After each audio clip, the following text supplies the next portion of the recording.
Hi everyone, welcome to the latest edition of Finance and Investing. I'm Martin Shkreli. Today we have an interesting lesson planned. We're going to continue on our theme of analyzing securities of the internet sector, but before we get to that, I made some slides about hedge funds. So it's a topic that a lot of you care about, and with good reason. It's a topic I care about too. I was in the hedge fund business, and we'll be extending kind of our knowledge of Wall Street, which is sort of a theme. Let's see here. Make my video a little smaller. I don't have to see my ugly face. How's that? Okay. All right, so we did talk about Wall Street last lesson. I kind of distinguished between kind of two general themes on Wall Street. There's companies that are investors, and there's companies that service investors. And those, generally the companies that service investors are investment banks or kind of specialty investment banks that do banking-like services. We talked about stock recommendations and why you should ignore them. And I want to talk to you a little bit about hedge funds in general. So hedge funds are a popular topic. They seem to be a preferred or desired structure to manage money. They're generally structured as limited partnerships or LPs. It's like a legal entity, the same way an Inc. is a legal entity. Now, they're not corporations. It's interesting. They're actually partnerships, which is different from corporations like an Inc. Or an LLC. They're not these. They could be, but I'd say 90%, maybe 90% plus of hedge funds are structured as limited partnerships. And so if you wanted to have, let's see, the E-lethal, that's someone who's chatting here, the E-lethal limited partnership, that's what it would be, E-lethal LP. This would be a hedge fund, and investors would invest in it, and the investors would be called limited partners. And there'd be an array of legal documents. I think some of them are called the private placement memorandum, the limited partnership agreement, operating memorandum. There's a litany of documents. Every fund is different. And these are the kind of rules of the hedge fund. And the rules are things like, well, minimum investment, you have to be able to invest at least $1 million, or we won't take you as a client. That's pretty typical. And then fees. And one of the interesting things about hedge funds that's different from most hedge funds, before I get to it, is the fees. But before I get to that, I just mentioned that most hedge funds are organized in Delaware for onshore hedge funds. Now, you typically have to invest in an onshore hedge fund if you're a citizen of the United States or things like that. But most hedge funds investments are actually done in so-called offshore entities. And those are typically in places like the Cayman Islands, Bermuda, the BVI or British Virgin Islands, and you're looking for here tax-exempt investors. So if you're a U.S. citizen, you can't invest in the offshore fund. I mean, you could, you'd still have to pay the taxes though.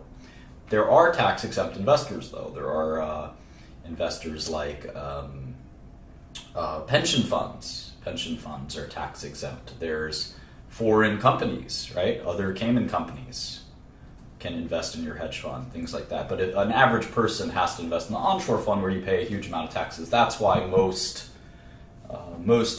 hedge fund investors are kind of offshore entities that are tax exempt. So that's just sort of one thing to think about. And there's typically that's sort of the who buys in hedge funds, right? It's mostly offshore entities. I actually never had an offshore fund, interestingly, but most hedge funds get most of their money from offshore investors. So in any event, I'd say $1 million is the minimum for even very small hedge funds. I'd say $5 million is typically a more reasonable minimum that you see these days. It used to be $1 million, but hedge funds have gotten maybe bigger and bigger. But small hedge funds, they take anything they can get usually. So I invested in a hedge fund recently. I put in, I think, $200,000. So it was a very small hedge fund. It was one of the bigger clients. So they'll take what they can get.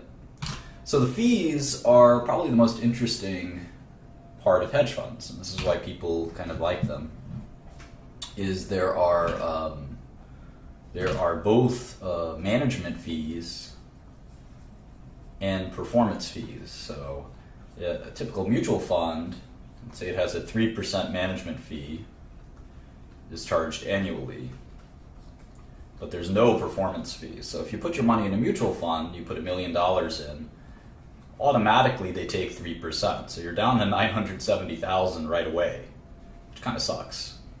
That's unfortunate. But hopefully they make, 10% in a year. So if they did that, you'd be up to, let's see, Carrie, let me try to do this math. It'd be like, you'd be 7, and then you'd have 6, and then carry the 1, right? So it'd be $1,067,000 or 6.7% return. So that is a big barrier for mutual funds, right? A 10% return would only give you a 6.7% return because you'd have this 3% fee. Hedge funds are kind of even crazier, where you'd have a 2% management fee and a 20% performance fee. Now, performance fee is only charged if the fund performed positively that year. So this example is if a fund had a 20% return, let's say there was $100 million in the fund, and it had a 20% return.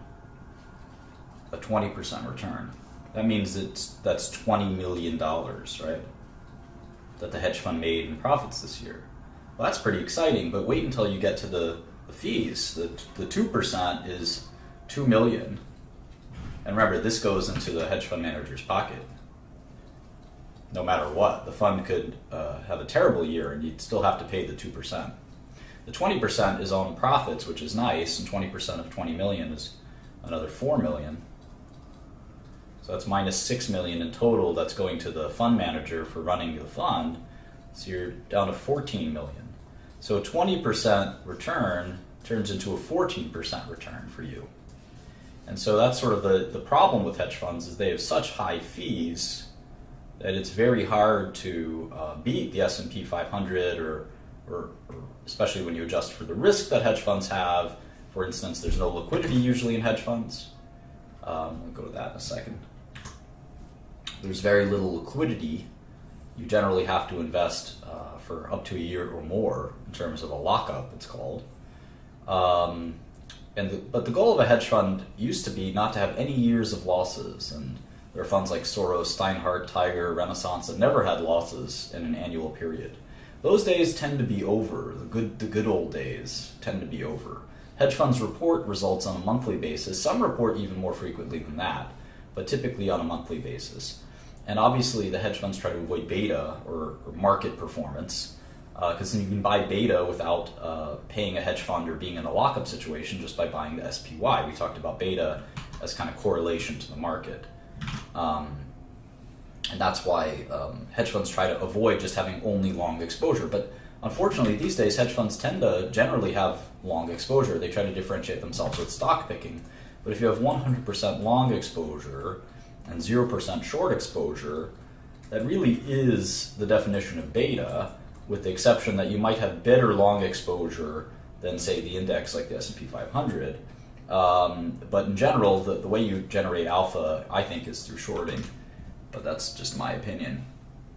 So in any event, that's a kind of a brief overview of hedge funds. If anyone has any questions about that, then I'm happy to entertain them. Why invest in hedge funds is a good question. I actually don't think it's a good idea. I think the industry is kind of has a huge number of problems. And if you look at I think the average hedge fund, I don't know if there's a good hedge fund index on Bloomberg. Let's see, hedge fund index. Here's Credit Suisse hedge fund index. Let's see if we can graph that.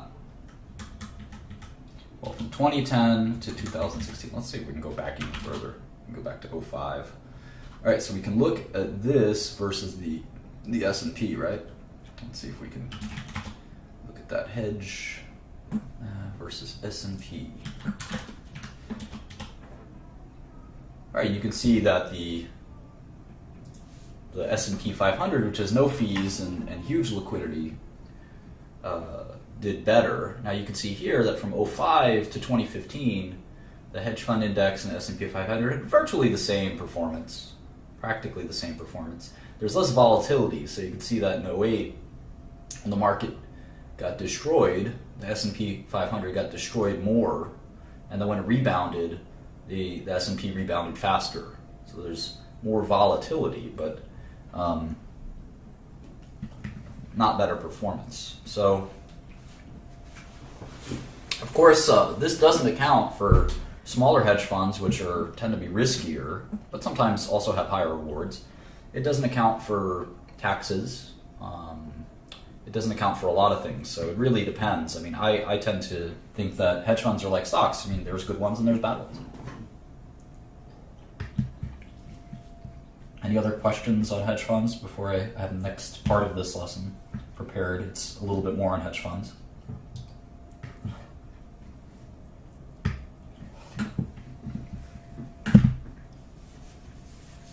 I don't think placing money in ETFs is a good way to invest.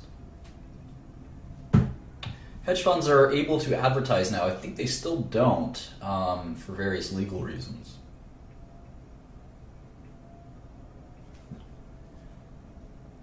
Hedge funds generally invest in liquid securities. Some of them do illiquid securities. Management fees tend to be taken out monthly or quarterly. Hedge fund can be publicly traded.